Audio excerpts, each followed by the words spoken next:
بسم اللہ الرحمن الرحیم۔ السلام علیکم دوستو، امید کرتا ہوں آپ خیریت سے ہوں گے۔ دوستو، ایران نے سعودی شہریوں کو پیشگی ویزا لینے سے استثناء دینے کا فیصلہ کیا ہے۔ جی ہاں دوستو، واضح رہے کہ ایران نے دسمبر میں سعودی عرب سمیت دیگر ملکوں کے شہریوں کو پیشگی ویزا سے استثناء دینے کا فیصلہ کیا تھا۔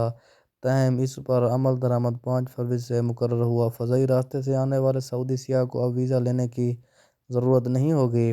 تاہم بری راستوں سے آنے والے سیاح پر یہ فیصلہ نافذ نہیں ہوگا۔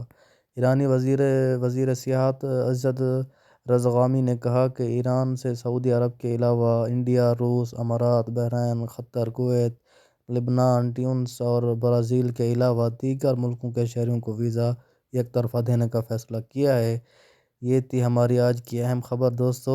ایسی نئی اپڈیٹ کے لیے میری ویڈیو کو لائک کریں اور ساتھ میرے چینل کو سبسکرائب کر رہے ہیں تاکہ میں ہر نئی ویڈیو کا نوٹیفیکیشن آپ دوستوں تک سب سے پہلے پہنچے۔